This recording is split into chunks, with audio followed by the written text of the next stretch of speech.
Those swooshes in the numbers, I tell you.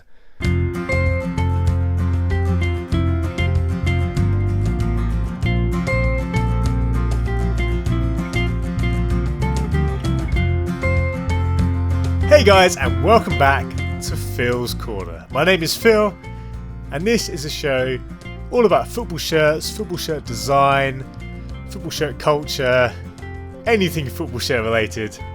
I'll be covering on this channel. And if you're new to the channel, please subscribe. Hit that subscribe button so you can keep up to date with the latest episodes as they drop. And it also helps a lot if you would like and comment on the video too. So please do all those things. Please share this with your friends. Your support means so much to me at this early stage of my channel's life.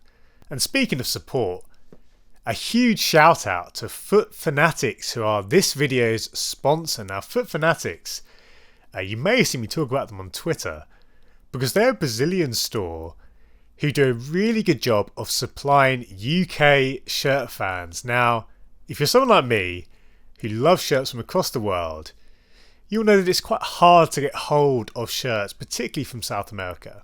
And in fact, I talked about that very same problem on a previous episode when I was looking at Umbro shirts in Brazil, so go and check out that episode. But yeah, if you're trying to get hold of a shirt from someone like Brazil, it's quite hard.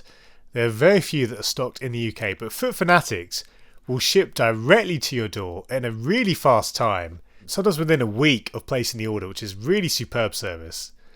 And the range of shirts is amazing. I'll just show a video now as I'm talking.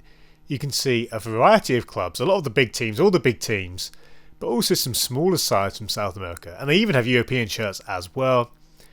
Price wise, you're looking at really good prices for shirts, certainly a lot lower than new European shirts. And they have a great sales section as well with really good discounts. You will have to pay some import tax, but it's quite modest. Usually it's somewhere in the region of £10 to £20. So considering the exchange rate and considering the good prices, it's actually a really good deal. So go and check out Fanatics. I'll leave a link in the description to them. They're really good. You would have seen a lot of people actually ordering from them in recent weeks, because a lot of UK collectors like me be coming across them and sharing their stuff. So yeah, go check out Fanatics. And talking of them, I've been running a giveaway on my channel for a Palmeiras shirt. Now, you would have seen that shirt on my Twitter, but I've actually got it with me now, and I'll show you how good it is. This is a stunning shirt. Look at this. Possibly Puma's best shirt this year, which is saying something given how good Puma have been. Gorgeous pattern throughout the shirt, almost like a fancy carpet or curtain or something like that. It's really nice. Massive badge, which is really good quality.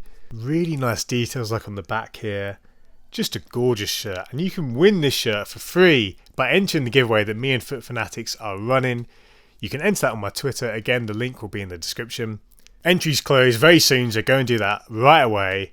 And thanks again to Fanatics for allowing me to run this giveaway and supporting this video. Go and check them out. They really are good. Go and add a few Umbro shirts maybe to your collection, or a shirt like this from Palmeiras. Beautiful design. Thanks to Fanatics. It's actually going to be really hard to get rid of this shirt. Now, if you're a regular at Phil's Corner, you know I like to answer a few of your comments from the previous episode, so I'm going to do that right now. Starting with a comment from Daniel Whitaker, who says, "Another great video, Phil. Keep up the good work. Thanks, mate." And he says, "Had a thought for another video. Shirts with sponsors which aren't allowed anymore, e.g. alcohol, betting sponsors, etc." Great shout, Daniel. We will be doing a video on that soon, because I think it is quite an interesting subject. I used to love playing Spot the Difference when I was growing up, or even now. When it came to shirts in Europe, I was that kind of kid. Seeing when a sponsor would just disappear for a game, or it would shrink or grow in size even. So yeah, great shout. We will cover that very soon. Pals asks, "I think we all hope that the FA actually ban the betting sponsors, but what specific sponsorships would you like to see added in the Premier League? Beer, technology, food industry, etc." Now, it's quite likely that this is probably going to be the last year, that is 2020-21, where we'll see betting sponsors on the front of football shirts. There's a lot of signs pointing to the fact that that will probably end or certainly be restricted in some way. There's no confirmation, but all the signs are pointing to this season probably being the last one, if not the next. And that's going to leave a big hole, it's going to leave a big void, because a lot of teams are sponsored by betting companies across all the divisions in England, and I'm really excited. I'm really excited to see what companies will fill those gaps, because ultimately I've not been a big fan of betting sponsors. It's a big ask, but I'd love to see some of the big brands like we used to see in the 90s. So all the electronics brands, the likes of Nintendo, of course, or Sega when they were sponsoring Arsenal. Yeah, why not have PlayStation and Xbox on there? And other big tech companies too. I mean, food and drink is always a good area. I mean, you've kind of covered it really in the list there, pals. I would say I just love seeing recognisable brands. Scott Ramos says, one thing I found when collecting kits is ask your granddad or your dad, because some of my rarest shirts were given to me by my granddad. And he goes on to list a couple of United shirts and a Napoli shirt. And yeah, it's a simple, obvious thing perhaps, but go and check your attics, go and ask your relatives. A lot of people collected kits, of course, in the 80s or 90s. And I don't think many people would have predicted how big the industry would become, how much their shirts would be worth. So yeah, you definitely should speak to relatives. Let me know if you've unearthed any amazing shirts from your attic in the comments below. I'd love to know some of your stories, and I'll probably get very jealous reading some of them. Now, Connell here talks briefly about Crests. He obviously knew the subject of today's episode, but he also asked what is my favourite Ireland jersey. There are so many to choose from, particularly with the Adidas era, of course. There are lots to choose from. I think my favourite, if I've got my years right, is the 1990 home shirt. Just a really good balance of colours, a little bit of orange, but the pattern, of course, being really good as well across the body of the shirt. Thanks for your question, Connell.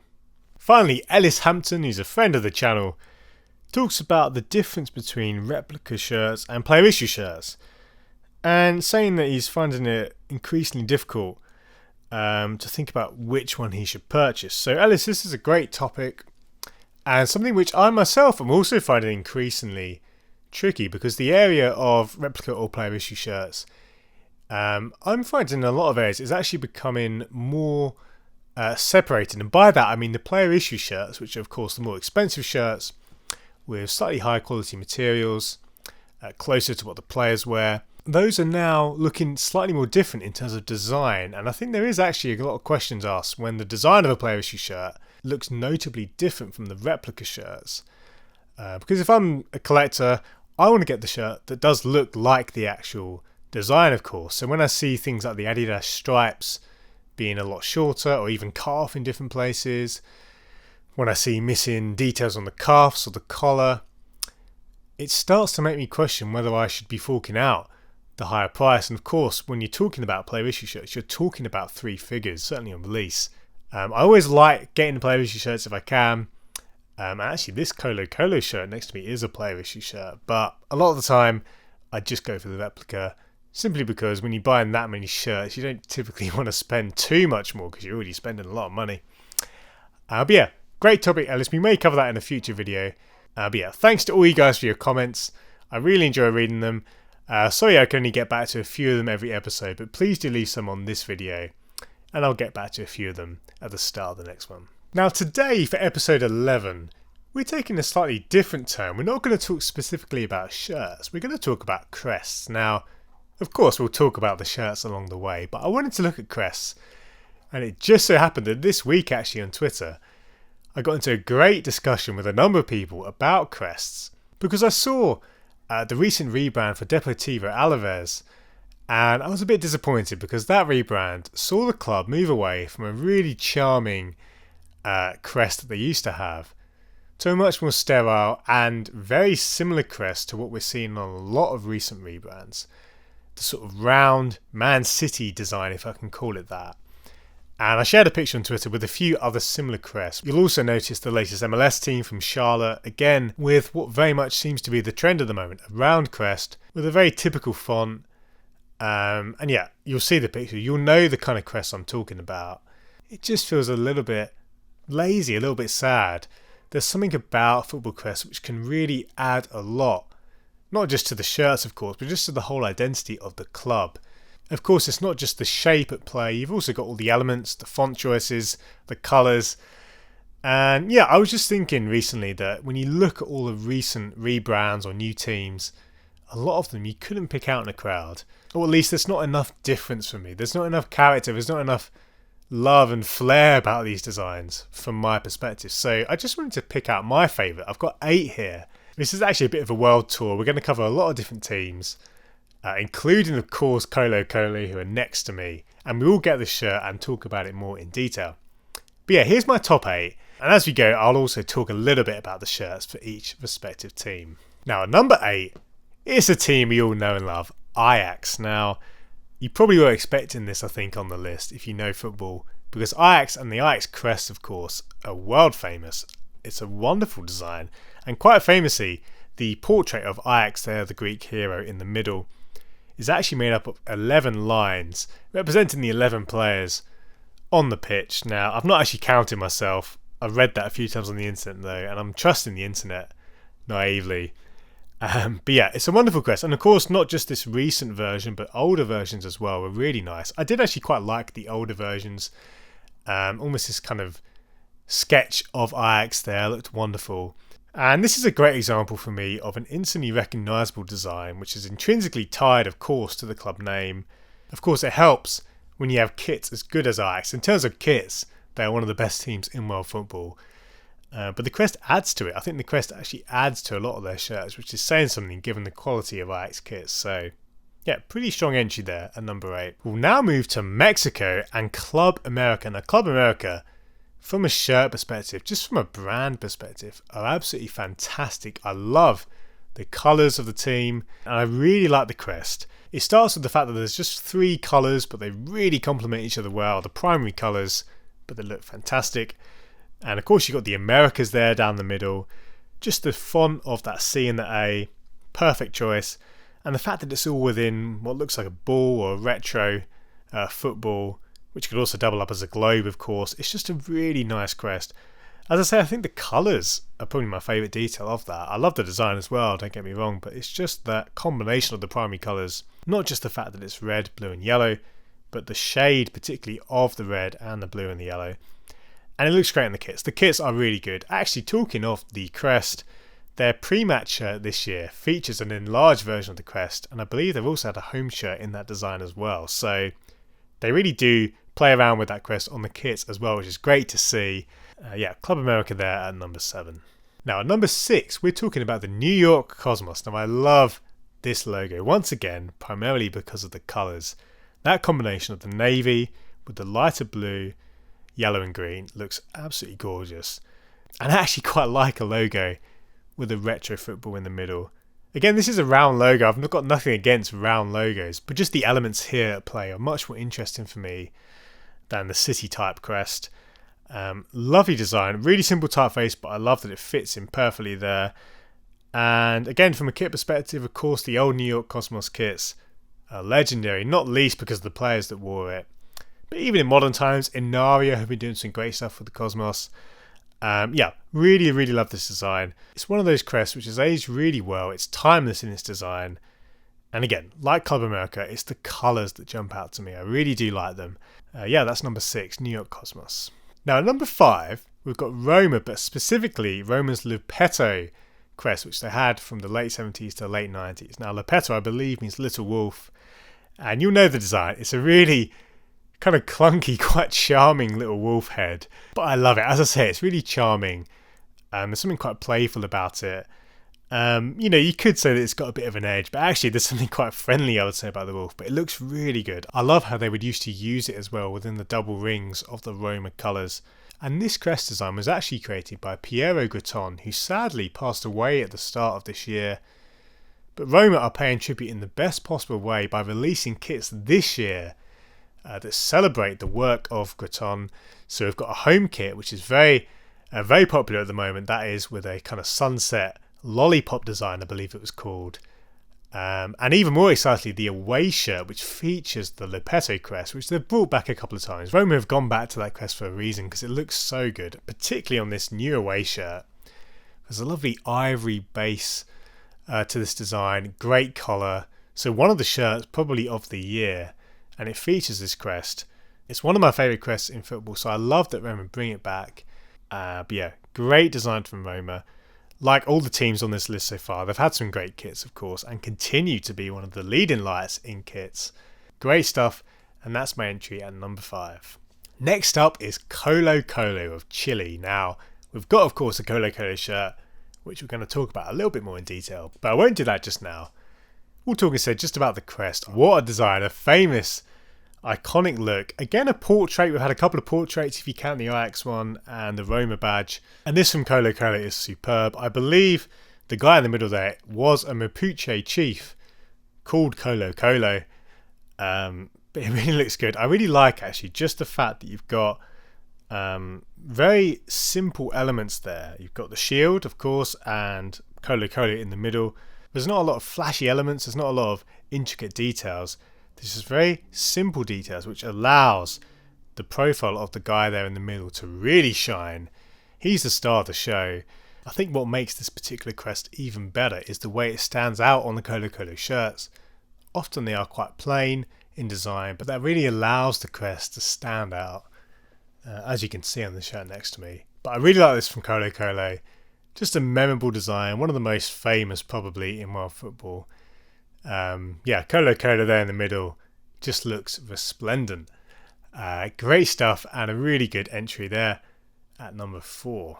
Moving now to the top 3, we're going to go to Corinthians. Now, this is another famous crest, and unlike most of the crests on this list, it's quite a busy crest. There's a lot of elements at play here. Probably the biggest thing is, of course, that anchor and oar design. Now, many Brazilian clubs actually started out as rowing clubs, so you'll notice a lot of similar designs in the history of teams like Corinthians or Flamengo. But here for Corinthians, wonderful look. Firstly, we had to talk about the colours, because it's really notable that there are in effect 2 colours, or maybe 3 if you count the white, but it's predominantly black and red, which I think really helps because it is quite a busy design. You've got a lot of elements there. You've got the rope, you've got the flag, you've got the text, of course. In many ways, it's not necessarily like a lot of the crests on this list, but I just love seeing this crest on shirts. One of those teams you always look forward to Corinthians shirts every year, just because the crest actually always even makes a bad Corinthians shirt decent. It is that good, in my opinion. Many South American shirts, of course, busying themselves as sponsors, but in some ways I don't mind that on Corinthians shirts because it already has a really crazy crest with all the elements again there at play. And actually, given the colour scheme of the shirts, which is of course white and black, you can get away with a lot on a Corinthians shirt. Incidentally, if you are looking for a Corinthians shirt, then you will find some at Fanatics, so go and check that out. But yeah, really good stuff. That is my 3rd favourite crest in world football. Now, number 2 is Boca Juniors. We've had some big teams in this list, haven't we? The likes of Ajax and Roma, and now Boca Juniors, one of the biggest teams in world football. And I absolutely adore this crest, just for the number of stars. I mean, look at that. I believe that's 1 star for every league title. I might be wrong on that. But to be honest, not just this crest. Boca Juniors crest history is incredible. I'll just show you some of their first crests here. You might recognise a couple of them. Absolutely brilliant. I think certainly the colours again, the 2 colours of the blue and the gold or the blue and the yellow. And I really like that choice of typeface that they have. The really chunky typeface. Again, with the stars, it looks really good. It's just one of those crests which, again, really elevates the shirts. Like Corinthians, like any of the crests on this list. But I mean, quite similar to Ajax, the shirts of Boca Juniors in general are always good in themselves. So it's one of those perfect shirt and crest tandems. You know, if I was going to talk about Colo-Colo shirts or New York Cosmos shirts, there have been some good ones, but they're not always the best shirts in the world every year. Whereas Boca Juniors, like Ajax, have always got something. And of course, if you go back to some of the earlier shirts as well, from the Maradona era, the way they would variate the crest there, they had some really interesting variations where they would take elements of the crest and use them in creative ways, different ways. But I just love Boca Juniors crest, and I think there's a reason that we've got a few South American teams in here. Quite simply because, for me anyway, there's something otherworldly about them, there's something magical about them. Again, the amount of stars is fantastic. I really love that. I really love that they've not done 1 star for every 10 titles or something like that. They've just put them all on there, but they've fitted it in perfectly. Timeless design. No doubt we'll see it rebranded at some point. But looking at the history of Boca Juniors, I trust them to do a good job. Lovely stuff, but that is only my 2nd favourite. My favourite is another Argentinian team. And it's not a big name though, it's actually Club Atlético Huracan or Huracan. I have no idea how you pronounce that. Any help would be much appreciated. But Huracan, as we'll call them, have a really, really great one colour, line based hot air balloon design. Now, I don't think anyone else in world football has that. I love this design. As I say, the fact that it's just one colour and it's very simple in its design, but I love it. I love the H there in the middle, which really sits nicely, neatly packed in to the other elements of the hot air balloon. And there's also an older version of this crest, which is even more simplified. This one is a little bit playful, but it's really fun, really recognisable. Now, I'll be honest, of all the teams on this list, Huracan probably have the worst shirts. I mean, I look out pretty much every year for them, but don't tend to be blown away. But yeah, from a crest perspective, if we're going to talk about world crests, I love this design. Everything about it, again, the simplicity, the fact that you've actually got quite a few different interlocking lines which make up the hot air balloon, but also within that you can then zoom in and get different patterns from it. I mean, really, their shirts should be absolutely amazing because you could take elements of this crest and make really interesting geometric designs. But yeah, lovely crest. That's the number one in a really strong field. Again, some of the biggest clubs in world football are here. And from a shirt perspective, actually, pretty much all these teams are absolutely incredible from a kit design perspective. But that's not the end of the video, because I want to give you some more info on the Colo-Colo shirt hanging up beside me. Let's take a closer look. Now, this is a late 90s player issue Colo-Colo shirt with some amazing details. And my favourite one is actually on the back of this kit. I won't get to that just yet though. Those of you who know me will know I love Nike shirts, and late 90s Nike shirts in particular. From a design perspective, this is actually quite understated. There's no subliminal pattern or anything like that, but I love all the elements at play. Firstly, that's a great collar. Look at that. Look at that. Look at how the lines there are replicated in the collar. I really like that style. I'd like to see a few more shirts with that style of collar. Got the swoosh there with a really nice black and red combo. And of course the crest. I don't need to talk too much about that now, but it looks great. I love how that jumps out again off the white of the shirt. Crystal, the sponsor here. It's quite a big sponsor, but I really like it. There's something about it. I think because of the longevity of working with Colo-Colo. They were on Colo-Colo shirts for a long time, and it looks really good. But we have to get around to the back, because look at this. Look at the numbers here. Look at that. 17. Now, if you know me, you'll know I love good typefaces, and this from Colo-Colo and Nike is probably one of my favourites of all time. I love how you've got the Nike swoosh there in the numbers. I mean, pretty much any time a brand logo is within the numbers, it looks incredible. Even the typeface here for the player name as well looks really good. Love that combination. You got another instance of the sponsor, which I find quite funny that they've actually not only sponsored the front but the back. But that's great, why not? You've got the club name there at the bottom as well. And it's really good to see on here the big numbers with that wonderful flocking material. And again, same with the name. It really looks good on the kit. This isn't a kit, again, with crazy patterns or crazy hidden features particularly. It's just a really well executed design. I actually almost forgot to mention the star on the sleeve there. This is in long sleeve, as if the kit wasn't good enough already. It is probably actually one of my new favourite shirts. I did a top 10 shirts in my collection video recently, which you can watch. Actually, this probably would go certainly in the top 10 now. Maybe even pushing top 5. It looks great. It's one of those shirts actually which, when I received it, just instantly went up in my estimations. I was already expecting good things, but just feeling the shirt, holding the shirt, you just get excited, don't you? I get excited anyway when you've got a shirt like this in your hands. It certainly makes you want to look out for more player issue shirts of the era. Great stuff from Colo-Colo. I had to mention this when I was talking about Crests, and the new Colo-Colo were going to be on the list. This was the perfect fit. I just want to look at the numbers again one more time. One more time, looking at those swooshes in the numbers. I tell you, absolutely glorious stuff. That's a closer look at a real stunner, which I'm really proud to own. So there we go, guys. That's a closer look at this wonderful Colo-Colo shirt, and a look at some of my favourite crests in world football. I'd love to know in the comments, what are your favourite crests? Let me know which ones I've missed off the list. Let me know if you agree or disagree with what I've said.